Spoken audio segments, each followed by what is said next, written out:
for something that's going to get exceptionally strong. You never really have to push the weight on it, but you do have to keep up on it and train it because everything around it is going to get so much stronger, and that kind of like handles everything around it. Doesn't produce force, but it just kind of handles the shit around it. Correct. Basically, the best way to sum up what the four muscles of the rotator cuff do is people think they're rotation muscles. Yeah, they do rotation, but the primary job of the rotator cuff is centration. It's to keep the head of the humerus centralized in the shoulder blade, basically this glenoid fossa of the shoulder blade. Okay. So what happens is, you have one on the top that's called the supraspinatus, two on the back that are called the teres minor and the infraspinatus, and then you have one on the front of the shoulder blade that's called the subscapularis. Biggest muscle that's always involved is the subscapularis, or the the supraspinatus, because it's not meant to do what we do to it as humans. But remember, anytime if you feel like your shoulder isn't tracking right, that's when you want to take a look at the four muscles of the rotator cuff. So my question, or the piece of data that I picked up today in training,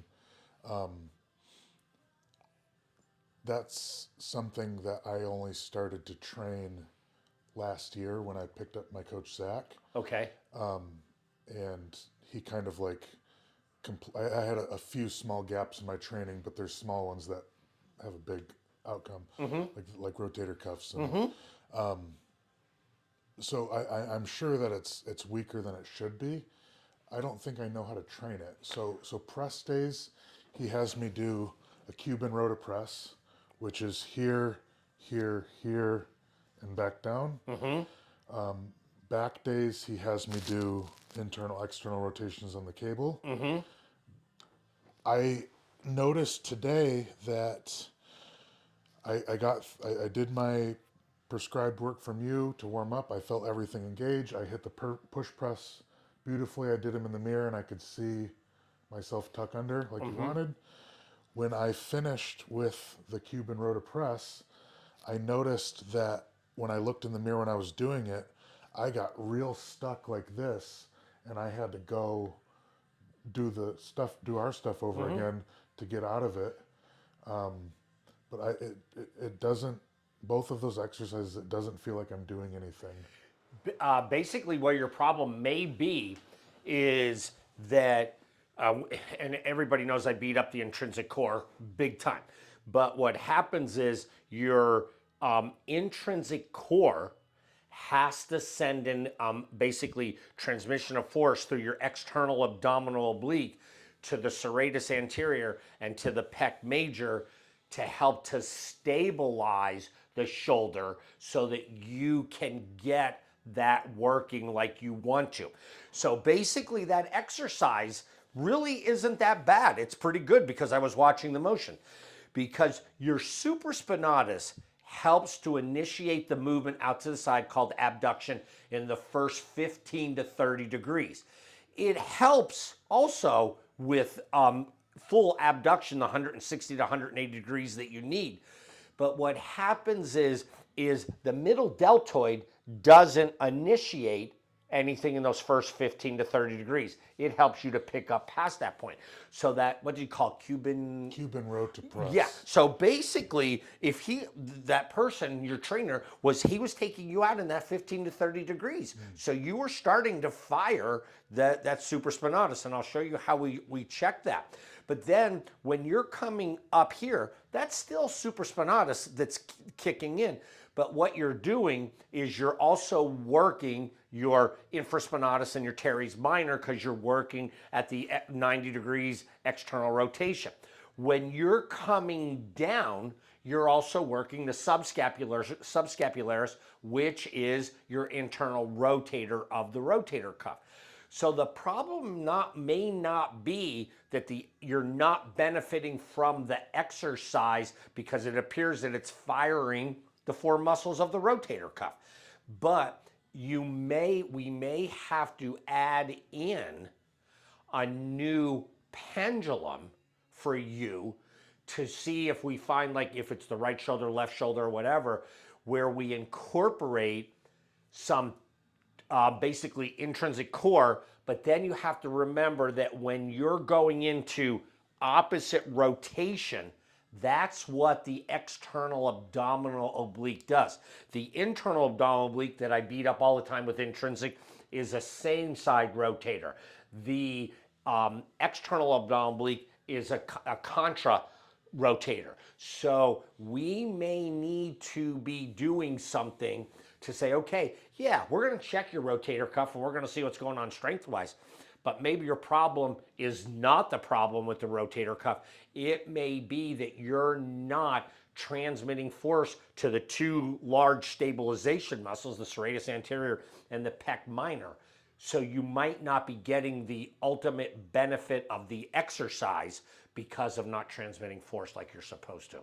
Okay, makes sense? Yeah, and the serratus is my coach, myself, a few other people that I talk with. The serratus seems to be one that gets beat up the most in our sport, and just gets very easily pushed to the side. And I won't disagree with it. And any type of shoulder rehab that you're doing, because in the world that I believe in and practice in, is the majority of shoulder issues occur because you're losing intra-abdominal pressure and you're not transmitting forces the way you're supposed to. So that's why, and you figure the serratus is a big ass muscle. I mean, just face it. It's ribs 1 through 9. So it's not, it has a job, okay? And it's to help stabilize that shoulder. So that's why you'll find out, and especially, and I think we might have mentioned this one other video, all these people that we're seeing that are having like this Tommy John stuff going on, they're the people who they're not transmitting forces. And who was it? If you take a look, I just saw a picture of Aaron Rodgers from this past week. When he had his arm back like this, he was throwing and he was leading with his elbow. Not what you're, yes, it's not what you're supposed to be doing. He was kind of doing something like that. He's never going to generate the force like he's supposed to. That's what that.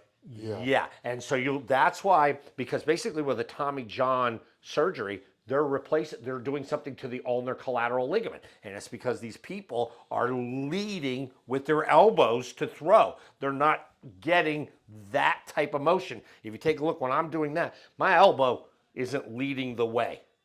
So and this can happen in your guy sport as well, that if we see, like, say you're doing like some type of an overhead press, and I don't do your sport and I'm the first one to admit it. Let's say all of a sudden you're starting to throw that elbow forward, not going to work. You're not generating the force like you're supposed to, so you're never getting to those shoulder stabilizers. Make sense? Questions? So, even in like barbell Olympic lifting, you wouldn't want to be, because this is a good rack position. But if you notice, you're not pushing, leading with the elbow. That's the problem. And I wish I knew where I saw that picture of Aaron Rodgers. Okay. But it's like a whip. Yeah. But yes, and that's the way that some of the people in my profession and the chiropractic profession who are really good, that's what they'll describe it. They'll say it's like that type of a whip, but they're leading that whip with the elbow, and that's not what you want to do. So we will add something similarly to what I'm doing to my routine to break that up a bit. Exactly. That would be nice, because these fucking hurt. Yeah, and they will, because basically, if you think about like shoulder blade, head of humerus, if your rotator cuff is not working like it's supposed to, you're not keeping that head of the humerus centralized. But then also, don't forget, you have these, like your serratus anterior and your pec, that are supposed to help to stabilize this. So your rotator cuff is supposed to react to basically what the shoulder stabilizers tell it to do. So if you're not getting that transmission of force through that external abdominal oblique to those two muscles, you're not going to get the optimal benefit of what the rotator cuff is designed to do. Cool. And Let's that's do that. exactly what it is. And lots of people blame the rotator cuff for everything. When we look at shoulders, The shoulder joint itself is the fourth joint we look at. We look at the joint between the thoracic spine and the shoulder blade. That's the most important because you got to have that 60 degrees of motion of the scapula or shoulder blade moving out. Then we look at the AC joint and the SC joint. If these aren't working, if those three joints aren't working, you're going to beat up your shoulder joint. But a lot of shoulder joints are getting beat up because one of these three joints is not working like it's supposed to. And it all comes back to transmission of force. So, make sense? Yes. Questions? Yeah. Do you have time for one more question? Yeah, hit it. So, bodybuilding training. Okay. Where you want to, you're isolating a muscle group. Mm-hmm. You really want to have time under tension. You don't want to go past a certain point where everything gets loose. You want to touch up on that point, but then you want to come back. Right, and it's that short to long and long to short that we talk about. Where's your range of motion for lateral delts? Would you train and stop there? Or would you come in and let it? I would pay to incorporate the to keep the lateral delt under tension because you said it doesn't activate out until here. Right, about that 15 to 30 degrees. Yeah. Yes.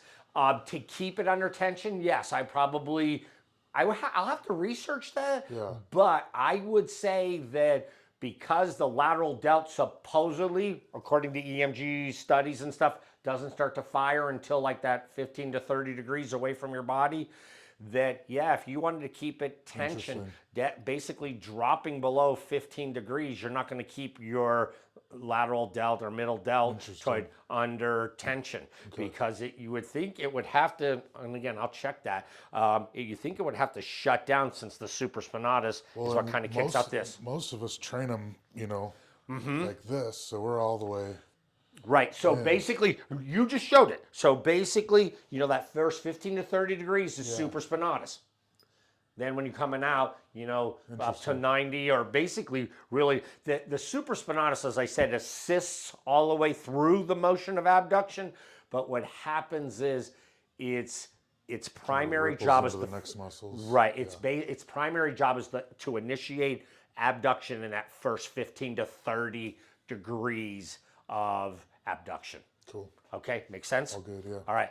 Go ahead and stand up for me, please. We're going to show you what we need to do, how we test rotator cuff muscles. All right. So this is supraspinatus, right there. Breathe in, breathe out.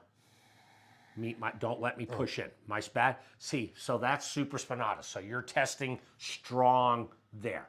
Breathe in, breathe out. Meet my pressure. So rotate supraspinatus, test strong on both sides. Very good. Bring your arm up like this. Turn your arm back. Hold right here. We're going this way. I'm going towards me. We're going into breathe in, breathe out. Meet my pressure. See how you have that? So this is testing infraspinatus and teres minor. Breathe in, breathe out. Meet my pressure. That one was weaker. Yeah, and you see how you can hold it, and that's why when you're doing like a manual muscle test, you don't give the person a whole lot of pressure because I can make anybody fail a muscle test. Anybody could make me fail a muscle test if you give it enough pressure. But what ends up happening is if you give somebody too much, like we saw your left external rotation, it wasn't as strong as what we wanted it to be. But if I gave you more pressure, you're going to either clench, you're going to jut your chin forward, you're going to do something to compensate. Are you getting a true test then? No, you're not getting a true test. Yeah. So And as soon as you did that, I felt like a shutdown in the serratus. yeah, and see, it's because we are challenging other things, and it said, wait a minute, we're not stabilized like we're supposed to be. Right, so that's what we're going to see. Now, basically, there's a couple of ways you can test the internal abdominal oblique, the internal rotators. So basically, don't let me push up. You're just going to keep your hand down. Breathe in, breathe out. Don't let me push up. That's one way. Breathe in, breathe out. Meet my pressure. And you see how this is, I won't say it's weak, but it's definitely not as functional as what the right side is. Another way you can test the subscapularis is you can do what's called the lift-off test, and you can also where you keep your elbow and you just rotate it. So go ahead and reach behind with your right arm. And go ahead and just lift your right arm away from your body. See how you can do that. Now, I'm just gonna hold your elbow right here. Now, just lift your hand off your body. Like this? Look, kind of like, Or, oh, yeah. yeah, see how that's, Yeah, I can't do that. One. right. All right, so that's one of the things that we want to see with you. But again, remember, you did have a pec issue on that side, and you're putting this pec in basically a stretch position. Go ahead and reach behind, and I'm not even going to get you up that high. I'm going to bring you down. Now, just lift your arm away from your body. I can't. Yeah. Uh-huh. Now, I'm going to just, you let me move it. Okay. I'm going to lift the arm away. Hold it there. And you see how that doesn't hold. Yeah. All right, so that means that subscapularis or whatever with the liftoff test, your left side is not working as good as we want it to. Would and that correlates directly with our other work, right? This kind of... Yeah, basically what you're doing is you're adding everything in. Because, you know, we found out that we found some stuff in the front right here that when we've been working like pecs and stuff with you, that you might, because of your pec tightness, even though you tested good here, it was not as strong as we would want it to be, but it wasn't like you failed. But soon as we put you back here, you couldn't lift off like you could on the right. And when I lifted you, basically what happened is it wanted to drop back in. So your brain's having a hard time finding your subscapularis, and your subscapularis is like right on front of the shoulder blade. It's right in the armpit. That's right where it always, for years, it's always been right here is where it is, right? Mm-hmm. Yeah. Yeah, well, the subscapularis is more, it's on front of the shoulder blade. It's like in the armpit and this way. That's where it feels here. Yeah. Yeah, and see, that's subscapularis. You dry needling wise, you can also get to the subscapularis right here. The subscapularis is a very big muscle. I mean, your internal rotators are stronger than your external rotators. And it's just because it's a bulky muscle and it takes up the whole front of someone's shoulder blade.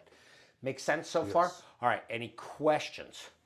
Now, what I want to do is I want to check what's going on with your trunk rotators. So let's get you to lay down on your back for me, please. Okay? Now, all right. So, you big guys, man. Oh, I have to muscle test you big guys all the time. All right, bring your hands down to your side for me, please. Lift this shoulder up. Just round the shoulder up. Leave this hand down, right like that. Keep this up like that. I'm going to try to push these away from each other. All right, breathe in, breathe out, meet my pressure. See how that's nice and strong. All right, now roll just this shoulder up. Let this side relax. Okay, now I'm going to try to push and pull away from each other. I'm going to try to do that. Breathe in, breathe out, meet my pressure. See how you can hold that without any problem. What we did there was we just checked internal abdominal and external abdominal obliques, all right? So now we're gonna check, same thing here, roll this up, let that arm just relax. All right, that's it. And I'm gonna try to do this, all right? Breathe in, breathe out, meet my pressure. Good, all right. Roll this shoulder up. Breathe in, breathe out, meet my pressure. See how you can't hold that side. Yeah. That's that external abdominal oblique that we want to kind of take a look at, all right? Mm-hmm. So when you, again, I beat anatomy into everybody. Everybody knows that. Do you need a pillow? Are you okay? I'm good. Okay. What happens is your external abdominal oblique is right along rib 5, okay? So what we're gonna do is we're gonna palpate rib 5 on both sides, and we're gonna see what's going on with some of this point tenderness. So we're gonna come right up into here.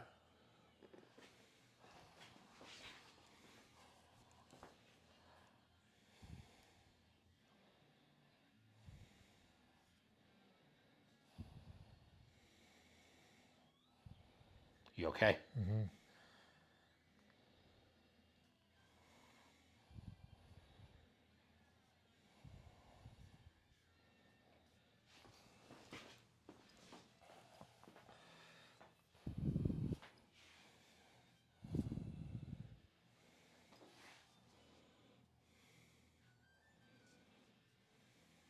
That music's not too loud for you, is it? Okay. Can you make sure you feel this right here? I've got this thing that just sticks up that doesn't on the other side. Yeah, and this is where you get down in here. This is when you're talking more like internal abdominal oblique, like it. And we've done like some pendulums for that. And you also might have like some, especially because we know this is more the weak side. You might have some stuff going on in here that we need to address a little bit more.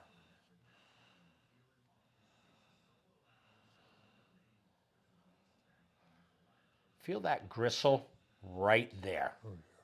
Okay. The one that runs vertical. Basically, you're in between the ribs, and what you'll do is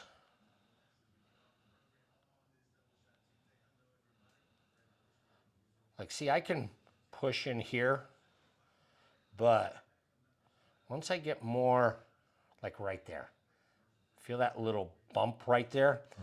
That's external abdominal oblique. All right. So we're gonna try. We've done pendulums for you. The thing where we change the pendulum with the external abdominal oblique is we add in that contra rotation. So if I can have you stand up for me, please.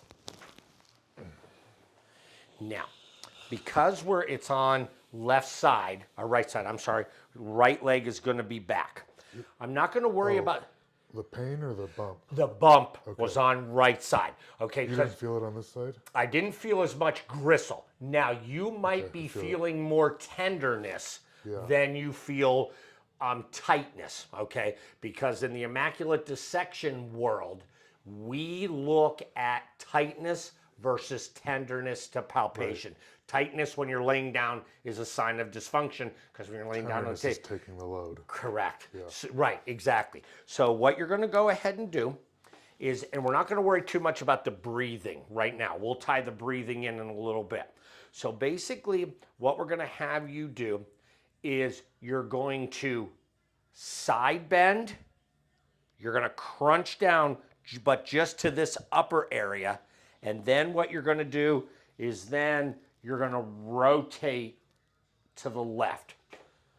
So you side bend, go ahead and side bend, do a mini right to there. You're not even going to go too much further than that. Now, keeping all of our cues, we want to have you rotate just like that. Good. So see how you're starting to stretch things out. Now what we're going to do is you're going to side bend to the left. You're going to lift this area up by perfect. You got it. Now rotate this way. Good.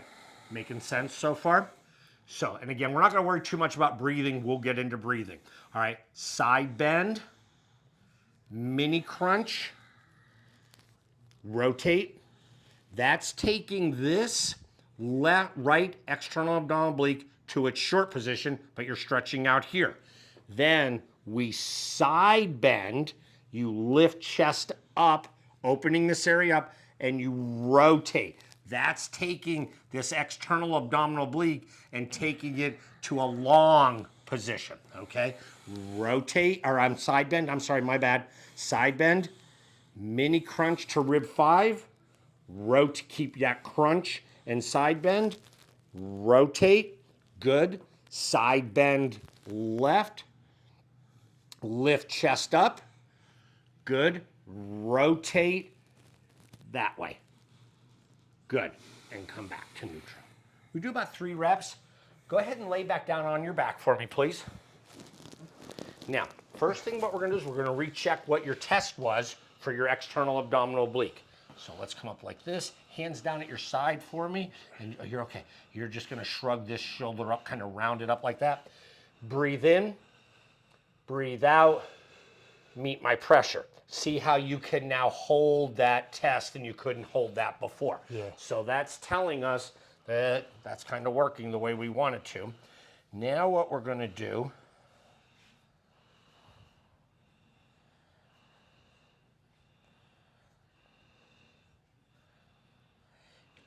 still a little bit of gristle right there, but not as much as it was. You okay? Yeah. Now, go ahead and stand up for me, please. Take your time. Don't just face that wall. All right. Now, bring your arm back, left arm, I'm sorry. Now, breathe in, breathe out, meet my pressure. See how you can hold that a little bit better. Come down like this, breathe in, breathe out, meet my pressure. See how you can, all we did was activate some of your obliques. We did not do one thing to incorporate shoulder movement. That's what we're gonna go ahead and do now, okay? Any questions on what we did so far?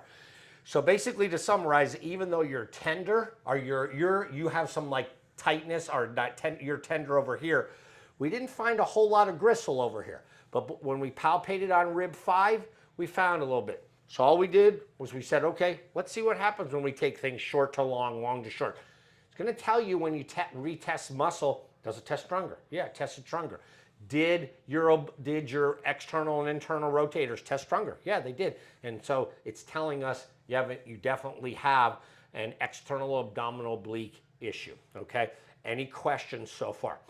So now what we're gonna do, and this is where things get a little bit complicated with the pendulum, we're now gonna add in some external rotation with abduction and flexion, but we're also going to be adding in internal rotation with some extension and some adduction.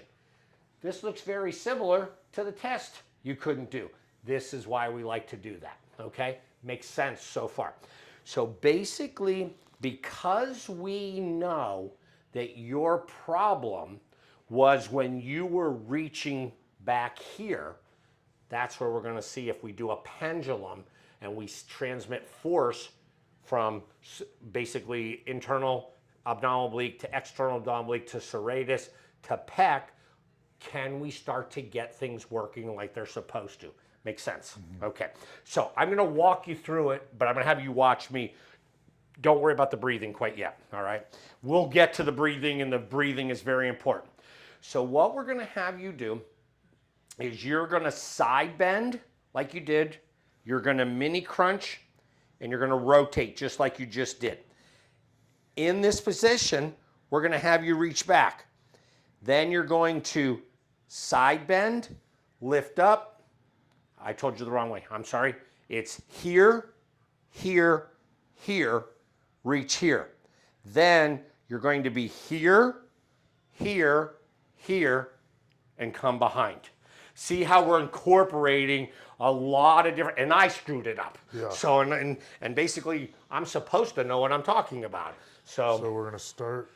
So basically, we're gonna start here, but I'm gonna walk you through everything that I want you to do. But we're gonna fire up the external abdominal oblique first before we add in movement. So go ahead, side bend to the right, mini crunch down to rib 5, rotate, reach arm behind. Very good.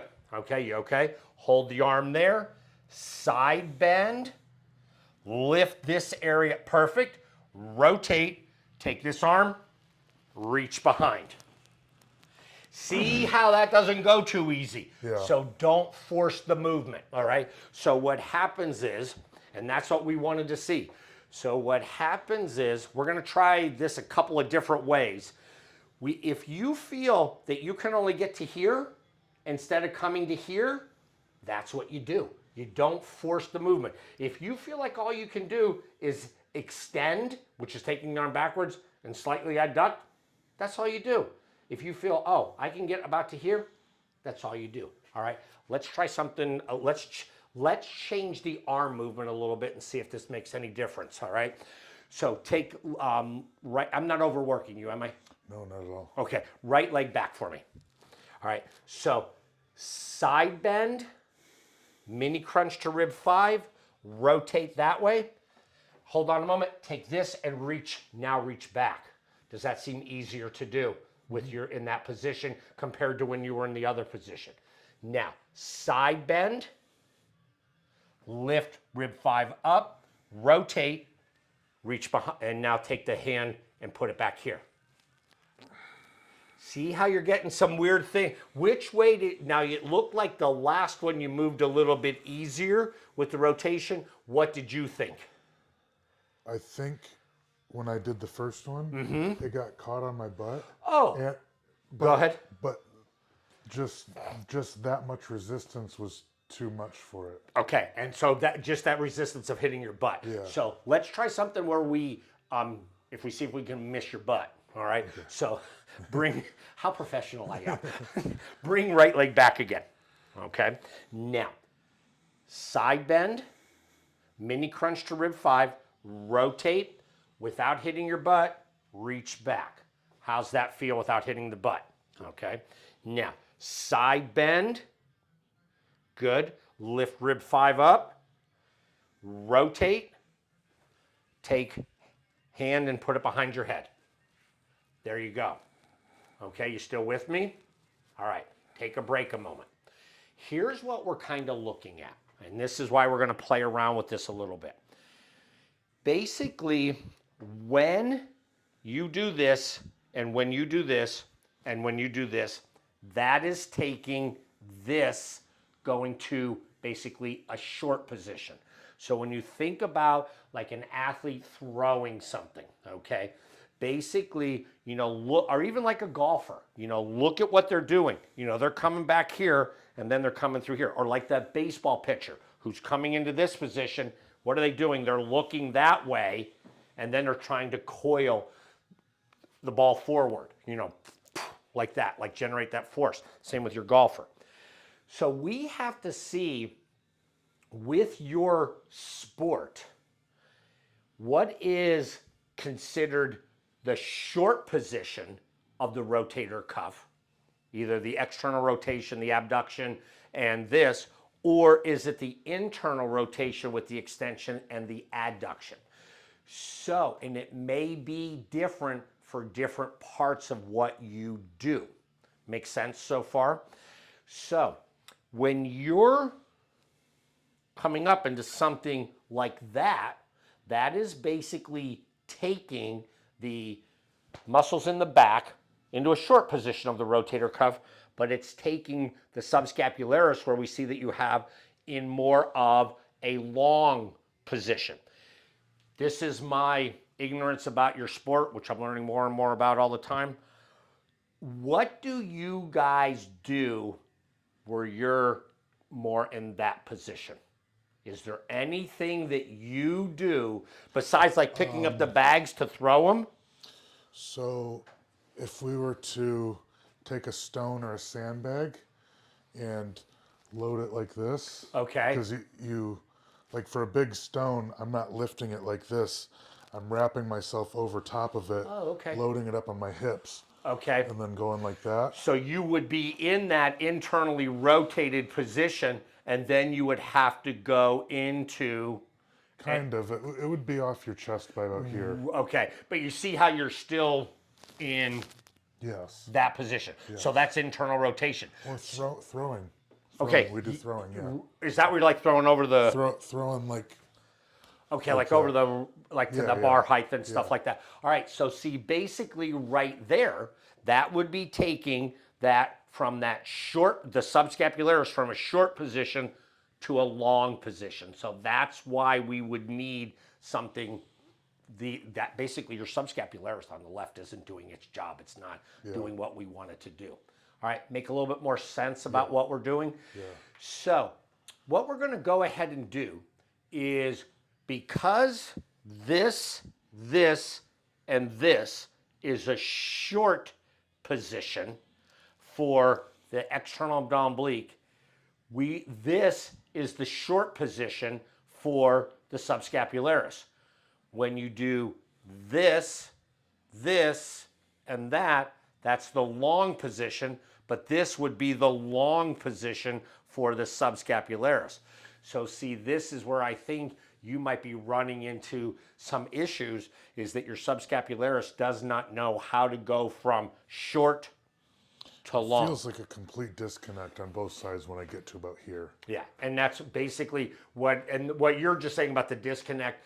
We use the word neuro disconnect, so you're absolutely right. And basically, I think what it is once you get that subscapularis out of that short position and you have to take it to long, it doesn't know what to do. It does not know what to do. So that's why we want to check that. Yeah. All right. Make sense? Yep. All right.